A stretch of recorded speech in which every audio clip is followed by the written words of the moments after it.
For those who don't know, I'm old. Quite old, actually. I was born in a time when you had to walk to your black and white TV to flip the channel between the 5 channels you had. But I was born in a very good year. The year that one of the most iconic albums of all time was released, Dark Side of the Moon. Personally, I think it's the best album ever made. So when I watched Eternals this weekend, they had me at the opening credits.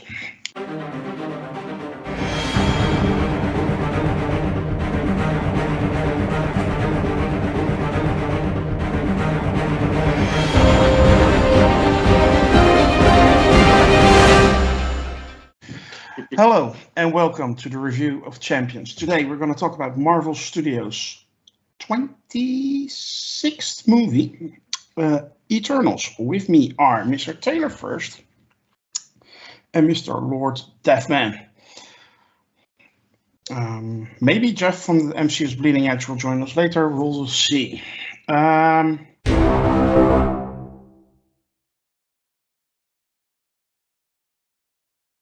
Before we start, I would like to ask you all to hit that like and subscribe button and maybe join our forum on shakar.freeforums.net. It's a nice little forum. If you join up and you're willing, you can be on our podcast or review. You're more than welcome to join us. We're going to talk spoilers, so if you haven't seen the movie, go check it out and then come back to the video. Well, without further ado, Mr. Lord Deathman, you saw the movie. What did you think about it? I have seen the movie twice, and without keeping everyone in suspense, I enjoyed it quite a bit. I did not partake in any spoilers or any marketing material after the second trailer, and I made a huge effort to stay unspoiled. And I have to say that the movie had a lot of surprises for me. I thought it was, I don't want to say mature for an MCU movie, but it felt like we're in new territory and that the universe can expand in a certain way. Taylor? I thought it was great. I saw it today. I thought it was great all around. I thought it was a great addition to the MCU. It opens up a new corner, a new storyline within the greater MCU. Thought the cast did a great job. The acting was excellent. The filmmaking, just in general, was all excellent. Yeah, I was myself. I was blown away by it. I absolutely love the movie. I think it's a class apart from all other MCU movies and all other CBMs, and I include every CBM made by whatever studio. Taylor, let's take a deeper dive into it. So, what did you like a lot, and is there anything you didn't like? I like the story. The story surprised me. I like Lord Deathman. I had avoided spoilers like the plague, and sticking to their usual guns. Marvel's trailers did not give you the whole picture. Okay, they only gave you a little piece, and it was not what you thought if all you saw were those trailers. At least that was my case. But I thought the story was very good, and I thought the characters were excellent. Their relationships to each other, their interactions, the way they were able to build this mini universe of Eternals, who spent the last 7,000 years on Earth, and how they were a family. And like a family, they had problems, and they went their separate ways at one point. Their leader, Ajak, played by Salma Hayek, had a change of heart 7,000 years later and kind of started the ball rolling. I like that. I also like the action. I know some people have said there's not much action, but I really did not feel any lack of action as I was watching the movie. There were quite a few big action scenes, battling the deviants. I thought they were done very well. I love how each Eternal has their own power, and the way those were manifested on the screen were all very exciting and interesting for me. So as far as didn't like, there's nothing I didn't like. It was excellent. Okay. Well, I actually thought the action was. That's my only critique with this movie, that the action actually felt a little bit shoehorned in, and that's strange because there was not that much action actually. But I actually didn't need the action when it came. Of course, at the end you kind of had to, but yeah, the one in the forest, yeah, I know why it's there, but it felt a bit too long for what it had to do. But that's my only point of critique on this whole movie. Lord Deathman. Yeah, I enjoyed this movie on so many different levels. First, it's a dream come true for a Marvel fan to get a movie of Eternals if you've ever read the comic books. And Eternals is a niche inside of a niche if you're a comic book reader. Not many people read the comic books. And if they do, they quickly give up on them because it's not like the typical kind of superhero stuff that you're kind of used to, even though it has all that kind of action and adventure and violence. But what I really wanted to get out of this movie in terms of going to see it and feeling like I was going to enjoy it was Chloe Zhao going to be able to capture the overarching theme of the Eternals, which is the feeling that they are kind of pawns or middlemen caught in this great celestial game. Like they're trying to defend humans on one side, but they have bosses who are kind of overbearing on the other side. And I think she really captured that whole, that piece of the Eternals while putting something kind of new into it as well. Because in the comic books, it's impossible for an Eternal to disobey a Celestial. They're just incapable of it on a subconscious level. But that doesn't play very well, like in this kind of anti-authority sort of free will generation that we're in. Nobody would respect a narrative like that. And I think Chloe Zhao did a great job of changing that part of the Eternals mythology to probably make more sense to younger audiences or people who are newly being introduced to the characters. But I love the action. I for one, thought it was great. And Richard Madden as Icarus, I think he kind of blows Superman out of the water in recent years for some appearances. I think they are comparable to what you might have seen in Man of Steel. In terms of the action level that a Superman type character could bring. And I love the third act sequence piece where they all, sort of get together. I didn't expect that kind of Civil War confrontation between them where they were going to be fighting amongst each other. I'm like the villain of the Eternals could be the villains and the heroes at the same time since they have that fracture. But I thought that sequence was fantastic. And I think it was one of my favorite sequences in the MCU in terms of action altogether. I just love the way Icarus had punched Druig all the way to a hole in the earth, and he was like, he's gone now. But loved it overall, and I don't have any other serious complaints. The one thing that I'll nitpick about is that I do think that the story got a little bit convoluted, and it could be tedious when they start talking about the lies that Arishem tells the Eternals at first, and then the truth of those lies. It's like, first, if you believed you came from some hip planet called Olympia and you were that might be like how naive you are. And then secondly, the reversal of those lies just seemed like unneeded complexity in the film that we could have done without. But overall, I don't really see where the critics are coming from on this. I enjoyed this as a fan. Yeah, as a Marvel fan, I enjoyed it, but I'm also a fan of more movies than only Marvel, and I think this was an excellent cinematic movie. You're right about the last action scene in the movie. Actually, that one looked amazing. When you see Makari, for instance, you see her shine in that action scene a lot, and I loved it. I absolutely loved it, and I also really enjoyed the power of Fastos in this movie. Well, there is some controversy concerning Fastos and his family. Well, I think it's vastly over exaggerated, but do you guys have thoughts about that? Or problems with that scene? Oh, Faustos and his family? Yeah, about him kissing an Arab gay man. Yeah, that's apparently is a problem with a lot of people. I don't think it's a problem with very many people. The internet tends to magnify the number of people that actually have a problem with it. I didn't have a problem with it. I don't think a significant segment of the audience has a problem with it. Well, there are some YouTube stars that ramble about this kiss longer than the kiss actually took. But let's not open that can of worms. You know who I'm talking about, Mr. TM. Yeah, I didn't have any problems with that at all. I almost forgot that it happened, and I've seen the movie twice. So, in the grand scheme of things, it probably doesn't register as an issue for me.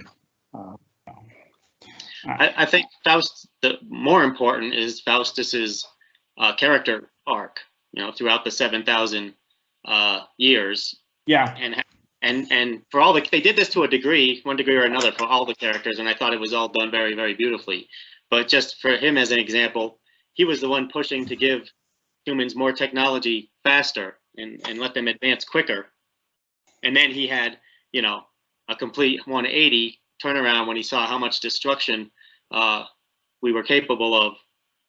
And then he retreated and left humanity, and then met someone and started a family, and then started seeing the good in humanity again. So again, all of them were very complex characters. Another great example of complex character is Angelina Jolie's character, who was suffering a form of mental illness, an eternal form of mental illness, which I thought made her very fascinating too. So I just thought all of that was really well done. Yeah, I actually was a bit upset that they killed off Gilgamesh during the forest fight, because I thought they had a very interesting dynamic. It was more than friendship, but it wasn't love or something like that. Or it was love, but not love. Like brother and sisterly love, I think. Yeah, something like that. It was too bad. I would have loved to see more of Don Lee's Gilgamesh, but yeah, too bad. Well, there were some credit scenes which were both interesting. Let's start with the first one. We see all of a sudden Mr. Harry Styles show up as Star Fox, and he had a little companion called Pip, if I recall it correctly, but guys can correct me if I'm wrong. Lord Deathman, you are familiar with the character of Star Fox. Please elaborate on him. Sure. I mean, the quickest route to understanding the character is that he is an Eternal, and he is the biological brother of Thanos. So they are both the children of Lars and Sushan. And for some reason, Star Fox, his actual name is Eros, and his kind of handle is Star Fox. But he didn't inherit the deviant gene. And he grew up with Thanos in kind of this competition between the two of them. It was kind of like a Shakespearean kind of brotherly relationship. Okay, wait, slow down one second. So their parents is like one an Eternal and one a deviant? No, both of their parents are Eternals, but I think Sushan, their mother, probably has some explaining to do with regards to her heritage. See, that's the thing about the Eternals. Like, there's so much richness to the mythology that you couldn't have put it all into this movie. And it's not uncommon for Eternals and Deviants to actually get together in relationships. So Athena in the comic books was in a relationship with Crow. They were together in a romantic relationship. Crow is more of a shapeshifter. So, he's able to take on a form that looks more like an Eternal or closer to it. And there are Eternals that get born sort of looking like Deviants, like Thanos. And then there are Deviants like the Forgotten One, who actually was born looking like an Eternal. So just generations of being together on the Earth in the comic books, eventually someone was going to I just kind of want to see what that's like. And they did their thing. But I mean, getting back to Star Fox, he's a controversial character because his primary powers was to release this pheromone that made it impossible for you not to like him. And in the comic books before, Me Too and all of that kind of stuff, it was like a young guy's fantasy to have a character who could always get the girl. But now, in later generations, the character got sidelined because he's considered kind of rapey, like he's the date rape superhero. And that's why I'm totally blown away that Kevin Feige and the team just said, let's bring Star Fox into the MCU. Obviously, there's going to be a twist in terms of how the powers work. But, he'd even used those kinds of powers on Thanos to pacify him during their youth. Eros is the Greek version of Cupid. Right. Exactly. So, if you have the goddess of war walk around and you have the guy that flew close to the sun fly around, then it makes sense to have also the god of love walk around. So, yeah. But, okay. And I'll say one more thing about Star Fox, and I'm so thrilled that they actually established Thanos as an Eternal. Like I thought, wow, if they don't do that, it's a huge missed opportunity. And it's a little thing to comic book readers, but acknowledging that lineage and those roots, major for all my friends who I talk to who enjoy the Eternals. Okay. The Eternals will return, so we will get a new, different kind of team, and yeah, it's quite obvious they left the movie on a cliffhanger, with Arishem taking the 3 living Eternals from the planet. I actually thought it was a great scene, by the way, him showing up on Earth. The visuals were great on that scene. Taylor?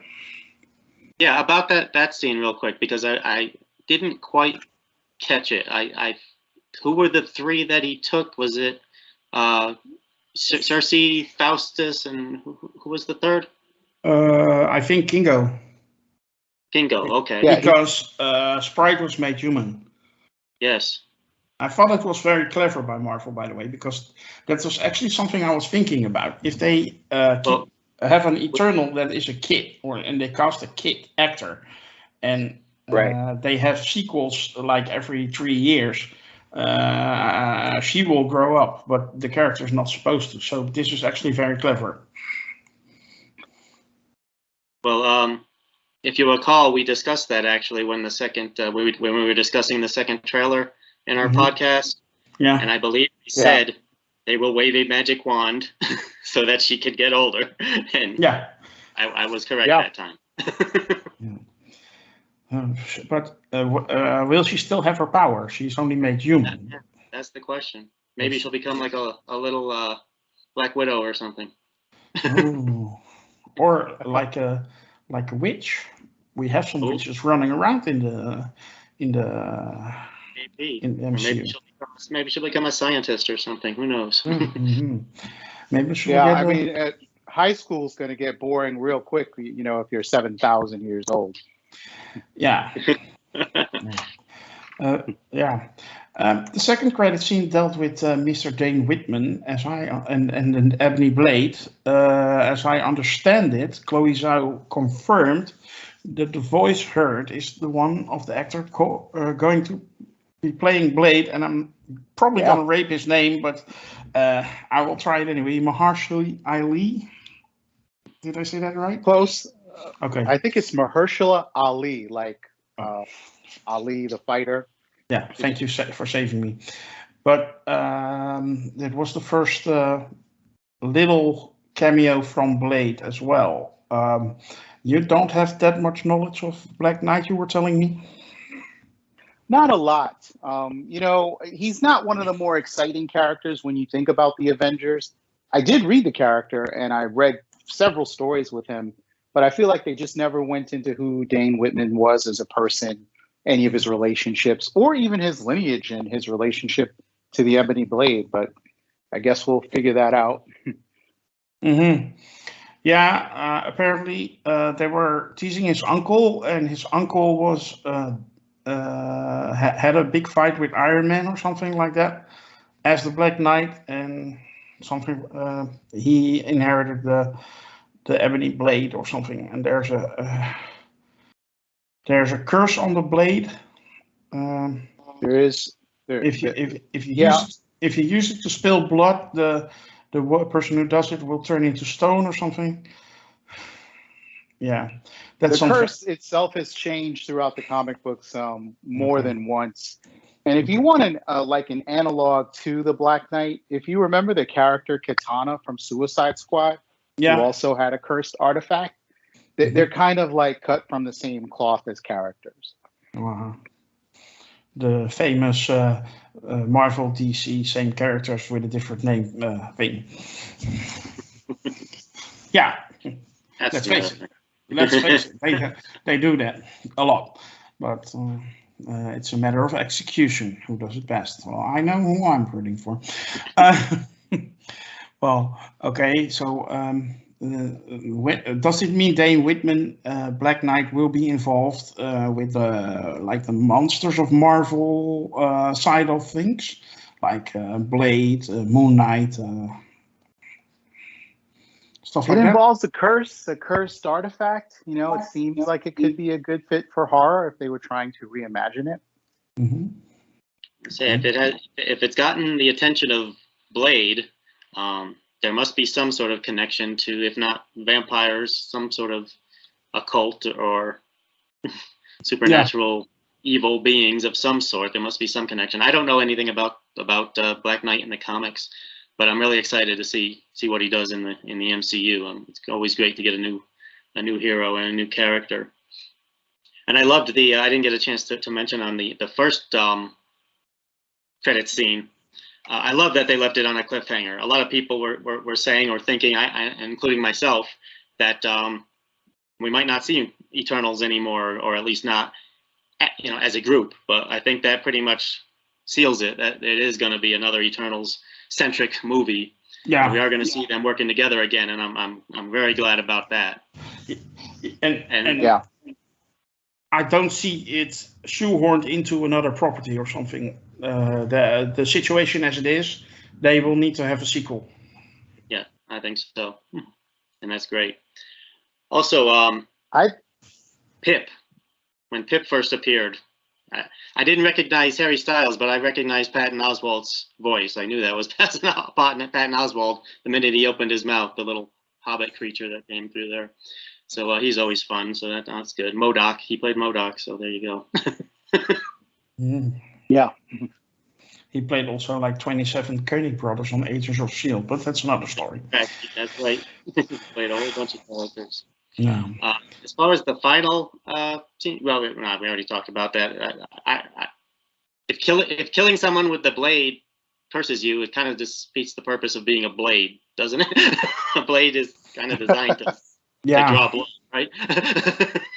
It does sound a bit weird, but I trust Marvel, and I trust that they will do this right. I'm sure they will, and I'm looking forward to it. So much stuff coming up. Yeah. Incredible. And contrary to popular belief, the franchise is not on its last leg. It's barely started. I think. I think so too. But should we discuss the elephant in the room here, guys, with regards to the sort of critical reception for this film? Yeah, we can. Look, I love the streak on Rotten Tomatoes, where the first 25 movies that Marvel Studios has put out, either for themselves or for other studios. So I will include the Incredible Hulk and both Spider-Man movies, were fresh on Rotten Tomatoes. Well, Eternals is rotten. But my way of looking at things hasn't changed. I mean, I never read reviews. I never watch reviews before I've seen the movie myself. I will do that after the movie, so I can see whether the critics have a point, yes or no, and if I agree with them. But I first make up my own mind. I have always done so. So I'm not too concerned with what the critics had to say. They're just people like me, and they will either like or dislike. So that's how I see it. Taylor? Yeah, No, Lord Deathman, you can go first. Well, I'm not completely devoid of feelings when it comes to what the critics have to say. I'm usually curious about what they have to say, especially when I hugely disagree with them, right? And in a close disagreement, did we even see the same movie? But where I really think that there's a relevant discussion here is that this movie isn't, it's very different than a lot of the MCU movies, but it's not that different, right? So I just feel like, why was it 26 where they just decided, oh, forget about it. I just don't care about this stuff anymore. And I guess that had to happen at some point. But I really do think that this movie indulges in what comic book fans really come to the party for, which is huge world building. And, they talk about this complicated lineage, where these people come from, who their gods are, taking you through history. And I think that's probably where the disconnect was for the critics. This wasn't like somebody gets their powers, then they fight a twin of themselves. Then there's some exposition in the second act and some crying. And then the third act, there's just like a fight and then roll credits. This one was a little more complex than that. And I think once this genre tries to aspire to anything higher than what it's been before, that's when critics are like, well, no, I can't acknowledge this as cinema anymore. Yeah, that's how I see it. Marvel Studios is doing has attempted the first time to break their predefined mold, and I loved it, and I will defend Eternals for an eternity. And yeah. Taylor. And the irony is it really doesn't need defending, because it's a good movie. It's a great movie, but I will defend it for naysayers, against naysayers. Taylor. Yeah, I'm really at a loss. Like you, I don't read reviews. I don't watch reviews until after I've seen the movie, and even then, there's very, very few that I watch or read. But I'm really at a loss for how this movie ended up with such a low Rotten Tomatoes score. And again, I never really cared about Rotten Tomatoes. It's always fun to point at a high score for a movie that you like, but I've never cared if they don't like. I mean, whatever it's at now, what is that, 48%? Then all that means is 48% of them are right, and the rest of them are wrong, as far as I'm concerned. But I quit on the professional critics a long time ago for some of the reasons like Lord Deathman mentioned. So growing up, I would watch them and read them, and I would realize that these guys don't know what they're talking about a lot of the times, including, I'm not sure they even watched the movie. And I saw multiple reviews where there was stuff that was just flat factually wrong, not a matter of opinion at all, just they weren't paying attention.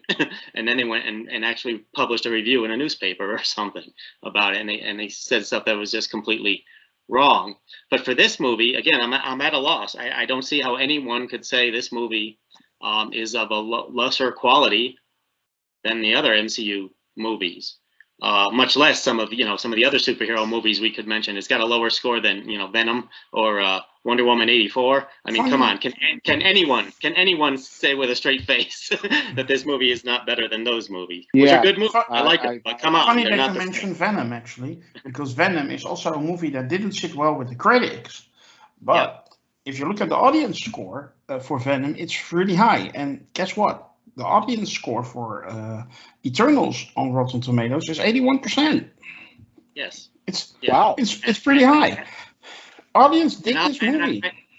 Right, and I think the MCU is going to go with the audience score. All right, I don't think Marvel cares what the critics are saying or whether it's a tomato or a splat mark on Rotten Tomatoes. They're going to go with what the audience wants and what they want. Despite the movie not coming out in several territories because of the Arab guy being gay and kissing a man on screen, which does not sit well in the Middle East, it will still make $350 million worldwide. I mean, it will be a success financially and with audiences. So I'm pretty sure Kevin Feige will continue with the sequel. What do you think, Lord Evan? I treat whenever they say at the end of an MCU film that X will return, I treat that as a promise. So he kind of owes me a sequel based on that. Yeah. And looking at the financial outlook, I know this movie probably isn't going to do as well financially as a lot of the other MCU films, but they have made so much money on all of the other films that I think it would behoove them to sort of break into the reserves and try an Eternal sequel. I think it was masterfully translated to the screen, and I was a huge naysayer about this property being. I was like, yeah, it's the one comic book property that no one's really going to get, and it's also just logistically difficult because people actually have to get older. But I think they pulled it off incredibly well. And it would be a huge missed opportunity if they don't, at the very least, try to incorporate some of the Eternals into Avengers movies or some of the other movies. But I'd prefer a full-on sequel, which I feel I'm owed based on that ending. Yeah, I agree. Taylor, I cut you off. I'm sorry about that. No, not at all. It's a great discussion. But I mean, I could list off the top of my head a dozen movies that are considered to be classics that got horrible reviews when they came out. I can also list some that flopped at the box office and then became beloved classics and are on lists of greatest movies ever made, produced by AFI, etc. So again, the critics don't always get it right, and this time I think they just got it wrong. But what I think about, except for the 48% that did get it right apparently, but what you got to remember about this movie isn't that different from other MCU movies in that there's more to learn about these characters. That that's the thing of an ongoing shared universe. We always learn more in the second and third and crossover movies than we learn in the very first movie with a character in it. So I'm excited about that. There is a lot more to learn about this corner of the MCU. Yeah, absolutely. Okay. I don't think we need to unpack anything else, but I do want to do a rating.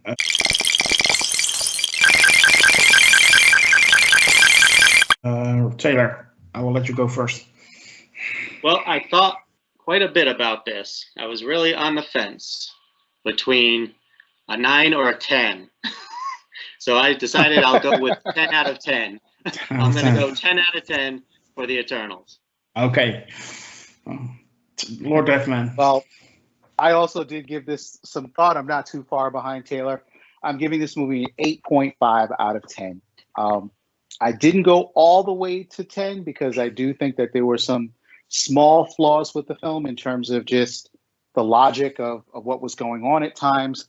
And also I thought scenes like the London action scene, I don't want to call it a throwaway, but I feel like that action scene kind of had been done because somebody felt like, oh, we have to do something to keep their attention at this point in the movie. But every other action scene, the exposition is handled so well. Like when people are talking about a story piece or something they want you to understand about the deviants, you're not just looking at somebody talking to you about it. They're actually showing you something from history and a scene unfolding to go along with it. So it's a beautiful movie. I think Chloe Zhao handled it extremely well. The cast was extremely, extremely well-versed in terms of their jobs and acting.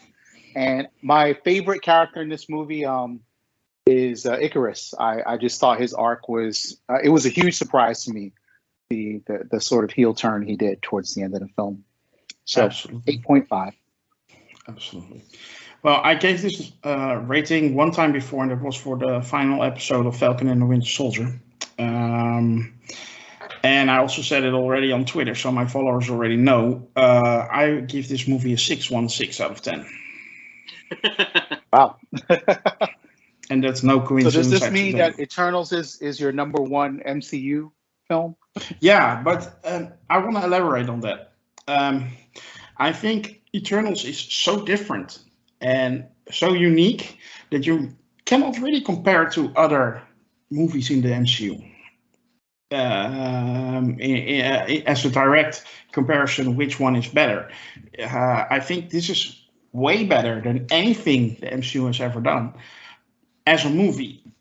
If I look at it from a comic book movie MCU standpoint, I think it's in the middle of the pack. But yeah, since I am a movie lover first and then an MCU fan, I have to say that this is by far the best movie in the MCU. But like I said before, I consider it better than Dark Knight. I consider it better than Avengers Infinity War. I consider it better than X-Men First Class.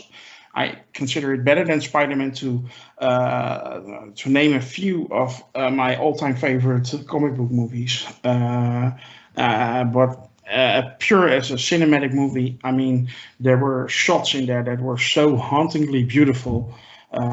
I literally teared up in the theater sometimes, just how the sheer beauty of Chloe Zhao's cinematography, it blew me away.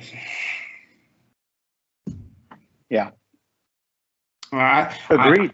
I can rant on and make a complete love letter out of this review, but I won't. But this was my most anticipated MCU movie ever since it was announced at the San Diego Comic-Con 2 years ago, and it delivered. It gave me everything I hoped it would be, and I think that's an achievement on its own.